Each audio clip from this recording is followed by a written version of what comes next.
Hello दोस्तों, एक बार फिर स्वागत करता हूं, इस्तकबाल करता हूं आपके अपने यूट्यूब चैनल में। दोस्तों JSSC CGL का एग्ज़ाम डेट निकल गया है और 21/8/2022 को इसका एग्ज़ाम भी होने वाला है।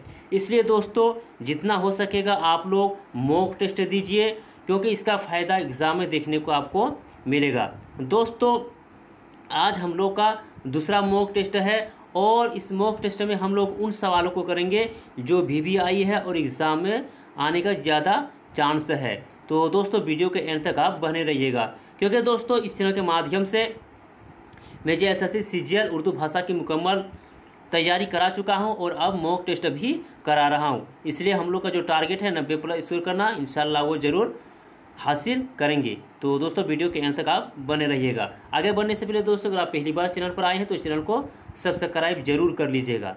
तो चलो दोस्तों आज की क्लास को स्टार्ट करते हैं।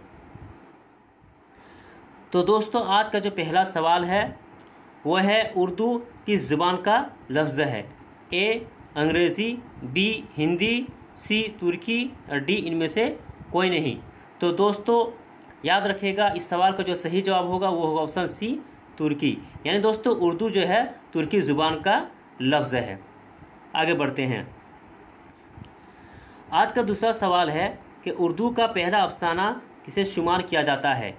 A नसीर व खतीजा को, B अफसाना कफ़न, C हज अकबर को या D दुनिया का सबसे अनमोल रत्न को। दोस्तों इस सवाल का जवाब बताने से पहले मैं एक चीज़ आप लोगों को बता देता हूं, क्योंकि दोस्तों उर्दू का जो पहला अफसाना है इसमें हर किसी की राय अलग अलग है। कोई दुनिया का सबसे अनमोल रत्न को पहला अफसाना मानते हैं और कोई नसीर और खतीजा को पहला अफसाना मानते हैं। लेकिन दोस्तों जदीद तहकीक के मुताबिक नसीर और खतीजा है ना उर्दू का पहला अफसाना शुमार किया जाता है और ये 1903 में शाही हुआ था। और दुनिया का सबसे अनमोल रत्न जो मुंशी प्रेमचंद का है ये 1904 में शाही हुआ था। लेकिन दोस्तों एग्ज़ाम में अगर सवाल आएगा तो दोनों है ना एक साथ, ये और ये दोनों एक साथ नहीं आएगा, ये आएगा या ये आएगा, ठीक है। तो जो आएगा आप देख लीजिएगा एग्ज़ाम में, उसी के हिसाब से आप टिक कीजिएगा। लेकिन अगर दोनों आ जाए तो आप नसीर व खतीजा को टिक कीजिएगा। आगे बढ़ते हैं। आज का तीसरा सवाल है कि प्रेमचंद ने अपनी ज़िंदगी का आगाज़ किस सिन्फ से किया है। A अफसाना, B नाविल, C नाविल या D दस्तान से। तो दोस्तों इस सवाल का जो सही जवाब होगा वो होगा ऑप्शन B नाविल से। यानी मुंशी प्रेमचंद ने अपनी ज़िंदगी का आगाज़ नाविल से किया है। आगे बढ़ते हैं। आज का चौथा सवाल है कि प्रेमचंद का पहला नाविल है ना कैसा है। A मुकम्मल, B नामुकम्मल, C पहला सही है और D दूसरा सही है।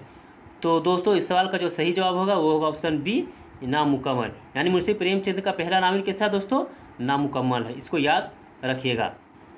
दोस्तों आगे बढ़ने से पहले मैं एक चीज़ बता देता हूं कि अगर इसका PDF चाहिए तो हमारे टेलीग्राम ग्रुप AL एकेडमी से आप जुड़ सकते हैं। दोस्तों वहां पर आपको इसका PDF मिल जाएगा और जुड़ने के लिए इस वीडियो के डिस्क्रिप्शन में लिंक मिल जाएगा, आप वहां से डायरेक्ट जुड़ सकते हैं।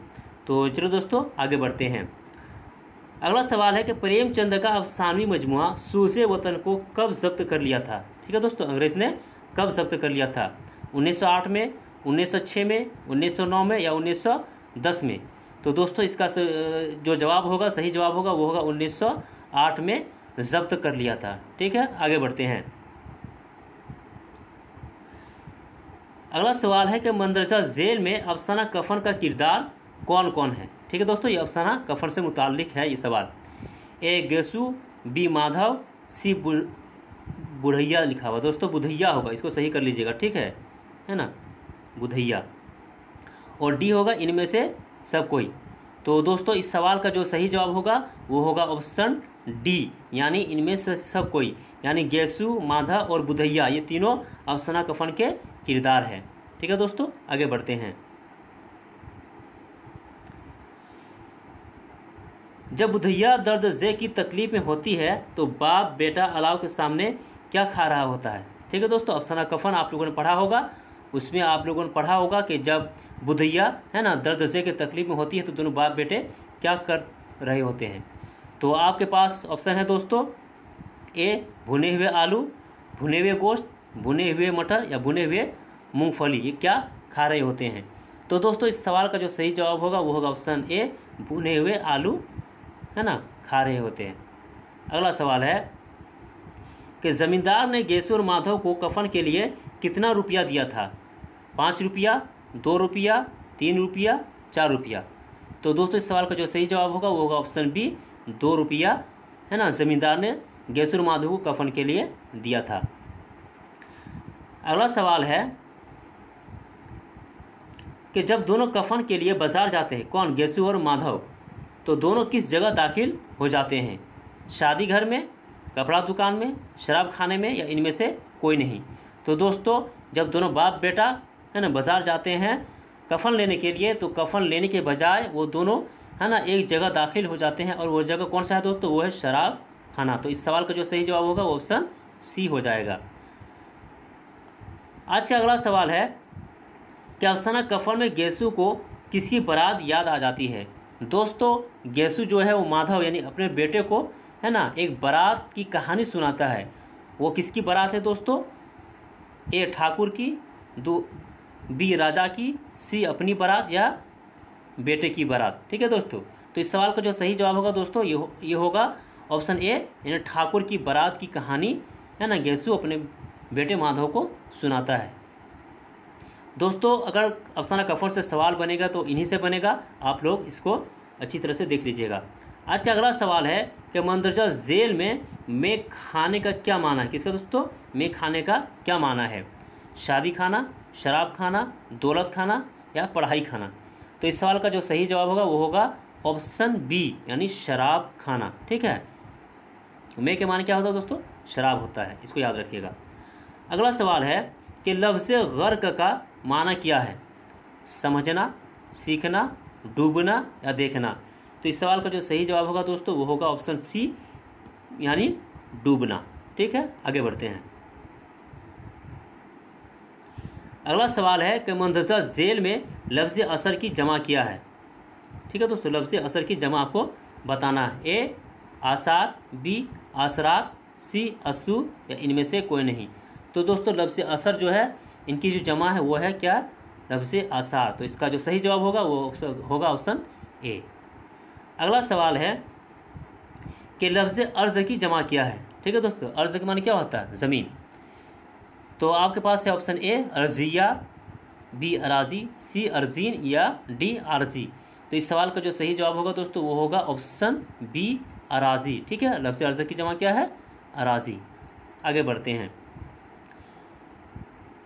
मंदरजा जेल में धोबी का मोनस क्या होगा? ठीक है दोस्तों, धोबी का मोनस बताना है। धोबी का मोनस क्या होगा? ए धवाबी, बी धवाबी, सी धवाबी या डी धोबन? तो दोस्तों लफ्ज़ धोबी का जो मोनस होगा वो होगा ऑप्शन डी धोबन। ठीक है, आगे बढ़ते हैं। सवाल, लफ्ज़ खबर की जमा क्या है? ए अखबार, बी अखबारात, सी दोनों या इनमें से कोई नहीं? तो दोस्तों इस सवाल का जो सही जवाब होगा वो होगा ऑप्शन सी दोनों, यानी अखबार की जो लफ्ज़ खबर की जमा है वो अखबार भी है और अखबारात है। ठीक है दोस्तों, इसको आप याद रखिएगा। और इसी को जमुल जमा कहा जाता है, यानी एक के बाद एक जमा और उसके बाद जो जमा होता है उसको जमुल जमा कहा जाता है। आज का अगला सवाल है कि मंदरजा जेल में लफ्ज़ ख़रीद का मुतज़ाद क्या होगा? ठीक है दोस्तों, यानी लफ्ज़ ख़रीद का आपको उल्टा बताना है। ए फ़रोख्त, बी उठाना, सी देखना या डी जानना? तो दोस्तों लफ्ज़ खरीद के माने क्या होता है? तो ख़रीदना। तो इसका उल्टा क्या होगा? है ना, बेचना। ठीक है, तो फ़रोख्त तो क्या होगा दोस्तों? इसका मुतज़ाद अल्फाज हो जाएगा। आज का अगला सवाल है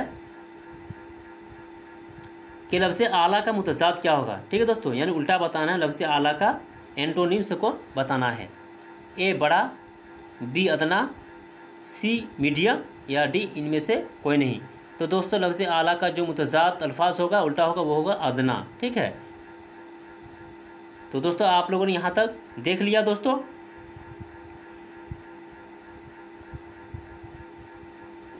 दोस्तों अगर आज का सेशन अच्छा लगा हो तो वीडियो को लाइक ज़रूर कर दीजिएगा और इस वीडियो को शेयर ज़रूर कीजिएगा दोस्तों। ठीक है, ताकि ज़्यादा से ज़्यादा, है ना, छात्रों तक पहुंच सके। और दोस्तों इसी तरह मॉक टेस्ट लेकर हम फिर हाजिर होंगे। तब तक के लिए खुदा हाफिज़।